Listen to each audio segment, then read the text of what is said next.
gaariidha. Minyoota jabduudha. Abdiin minyoota haa fuudhu. Gaaddisee nutu gaddisii deebise. Gaaddisee akkasi. Gaaddiseen maa maraatti miti. Maa waan feete taate miti. Isiitu intala Oromooti. Warri minyoot jettan isin hin agarre. Gurbaa tokkotu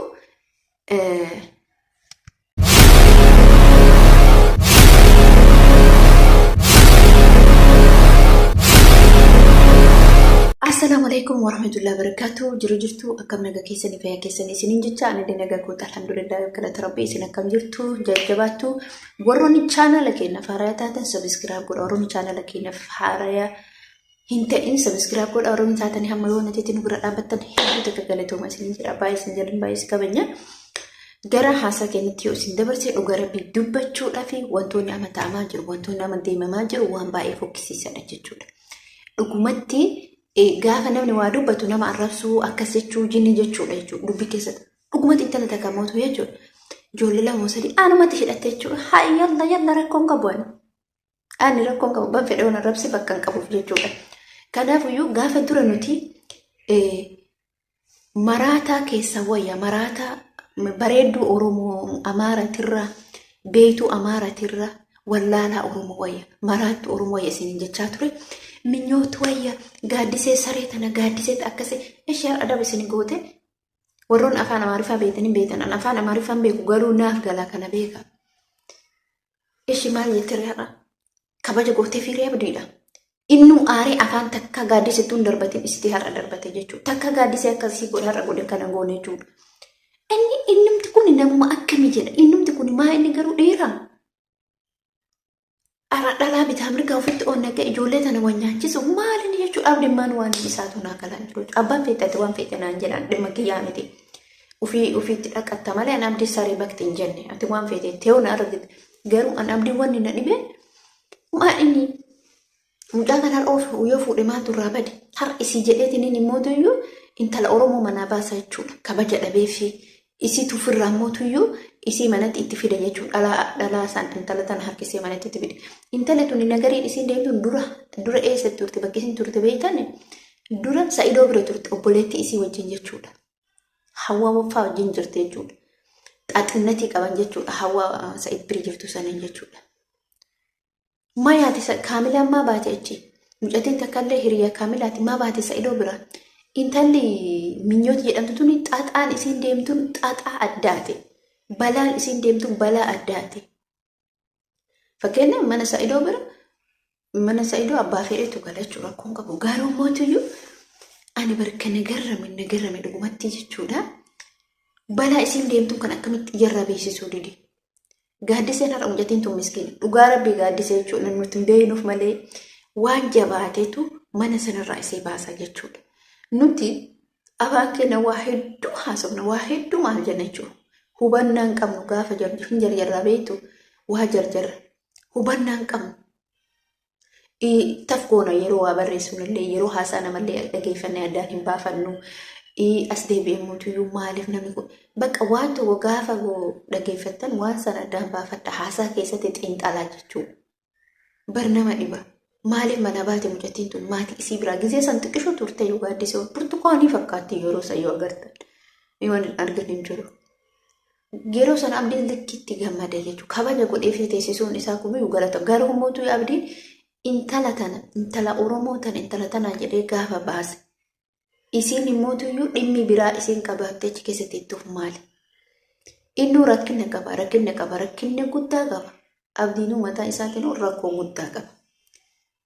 Jarana dubbii keessatti yoo qaqqabanii ilaalattaaf kenna qabdii jedha. Mucattii tana mootuyyuu koomantiin isin barreessitantu hamilee isii cabsaa ture jechuudha. Dhugumatti nama jabaa turte. Gaaddiseen koomantii erga lola abdii wajji eegalte koomantiin isii barreeffamu ta akkasii tanaa ta akkanaa tanaa ta jinnii tanaa maal isin rabbaa. Waa nama arrabsu waa takka wallaahi asiin ati harka kee kana harka kaasitti baan guyyaa aduutu. Guyyaa qiyaamaa harka kee kana waan ati gootu waan ati dirqamni kee guutuun takka ragaa sitti baya jechuudha.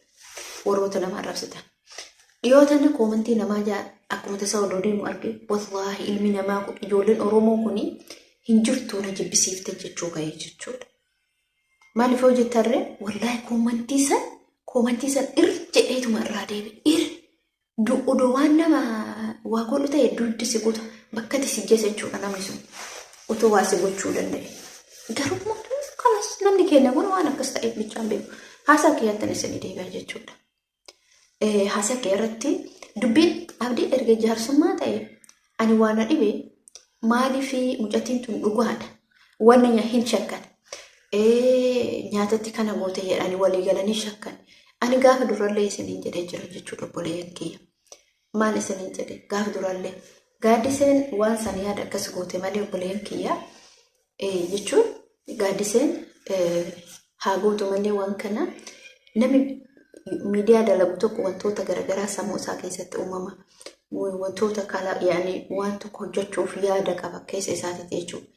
Waan san dalaguun isii kaameraa kaa'attee dalayde kaameraan duubatti hin dalayde. Maaliif namni kuni maal jedhaa ka jedhumatu deema sinii galee nuti hin dogongorra nuti hordoftoonni isaanii hin dogongorra akkuma hordoftoonni kiyya dogongorra yookiin na arrabsan yookiin beekaniitu na arrabsan yookiin wallaalaniitu na arrabsan namni ni dogongorra haa ta'u garuu haasaa keessatti fudhadhaa isinin jechuu barbaada. Akkasii obboleeyyan kiyya kanatti aasuudhaan maal isinin jechuu barbaada. Namni rakkinatu manaasi baasa rakkinatu nuti amma dubartii akka shari'aa islaamatti dubartiin maatii isiin alan baatu dubartiin isiin ala baatu yeroo heerumti yeroo abbaa manaa isiitti heerum yeroo maatiin isii suni isii gurguranii bultii ofii qabattee yeroo sanii jechuudha. Dubartii garuu hin heeyyamamu shari'aan islaamaa biyya namaa dalagu mana namaa kophaa isii deemu hin dalagu. Garuu mootii maalanaree wanna hojjettee kana baase rakkinni akkuma nuti rakkannee biyya ambaa teenyee cunqurfannee maatii namaa ammamee maatii keenya keessa jirra rabbiif jirra malee isaan illee moo rabbiin nuu qabbaneessee meeqa kam cinqaa jira meeqa kam lubbuu baasaa jira. Oduu kana fakkaarre gaaddisee maaltu maatiitti deebisuu dhoogge maatiin isii sunoo maaliif deeffatuu dide jennee maaliif yaadu abdiin hoo maaliif waan kana gochuu dide. Abdiin icciitti gaaddisee dhibbatti guututti beeka isin haga lubbuleen kee. Icciitti gaaddisee ka beeku kana odoo barbaade qaata mucaa kana ofirraa baasa. Garuu immoo icciitti isaa kana isii kana waan beekuuf inni isii waraatti deebisuu dide. Lammaffaa abdiin amma rifaatuun isaa eessatti isinitti fakkaate baay'ee rifate. Isin ijarraan argini malee mucaan kun gabbaatee kophaa jiraachuu hin dandeettu. Isiin dubartiidha. Dubartiin immoo kophaa galuu hin dandeettu. Biyya Yemen keessatti dargaggeessi ka Oromoos ta'ee ka isaanillee ka Araballee ta'e ni baay'ata. Garuu irra guddinni immoo dargaggeessi nyaatu dargaggeessa eessatti dargaggeessa Oromooti. Mucaan tuni hin ulfaata itti jechuudha. Kophaa isii galuun hin ulfaata. Yaada hin qabdu. Dhugumatti gaaddiseen daa'ima. Yoo dhugaa dubbanne wallaahi daa'ima yaada hin qabdu.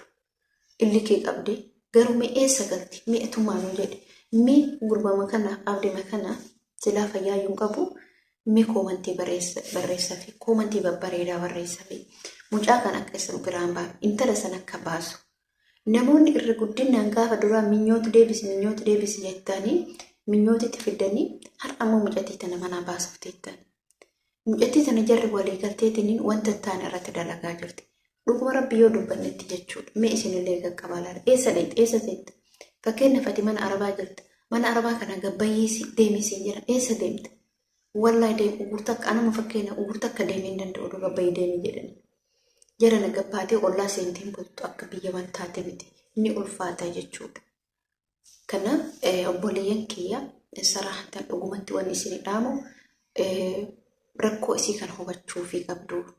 Gurbaan kun immoo intala taanaa takkee ofitti qabu takkee immoo ofirraa baasuu dhiisuudha. Isii san baasee isii tana wajjin waan fedhallee ta'u wallaahi waraabessi bineensi biyya keetii si haa nyaatu wayya bineensi hambaan nyaaturra jechuudha. Waa'ee gurbaatti isin deebi'ee jira. Waa'ee gurbaa jechuudha. Waa'ee gurbaa isin kaase gurbaan duraan ijoollee Oromoo arrabsaa ture. Isin maxxansa inshallah gurbaan duraan Oromoo deeggaraa ture jechuudha dhiifama. Oromoo deeggaraa ture Oromoof qabsaayaa ture. Gaafkaanii amaarri fuutee ofitti darbatte. Sossobdee dhaltuun jala galte. Dhaltuun gaafa jala galtu beeka akka dhiirri Oromoo kun sareedha. Muktaari marraa fuudhaa. Dhaltuun jala galtee garuma Oromootti garagalee jechuudha. Kammaan Oromoo duraan lolaa ture suntu gaafa dubartii isaanii qammase Oromootti darga deebi'e. Gaaf kaanitti jarri mala itti dhoofte qaqqaruuteedha namanni isin hin jedheef laana. Jarattiin mala itti dhoofte. Jarattiin akkamitti mala itti dhoofte ofittiin zoorsite gaaf kaanii intala eessa biyyi suni Eertiraa takka ajjeese jechuudha. Mala itti dhaanka jarat mala itti dhoofsise intala Eertiratti hin dabarse jedhame Zalaalamii jedhan sana hidhaadhaan bayu. Idimee isaatitti inni hidhaadhaan bayu. Bar namni Oromootti maaliif nuti dhalaa Amaaraatirraa fagaadha wanni jennuuf maaliif gaarii keenya qabatti maaliif beekaa keenya qabatti maaliif hayyuu keenya qabatti wanni jennee iyyinuufi akka itti booda ooftee qilee sinayti jechuudha. Qilee sinayti dhugumatti jechuudha. Akkasii isin jechuu barbaada hordoftoota kabajamtoota kiyyaa. Dhugaa rabbii dubbachuuf baay'inatti wantoota wanni kuni gadi qabanii warraan baay'ee ulfaataa.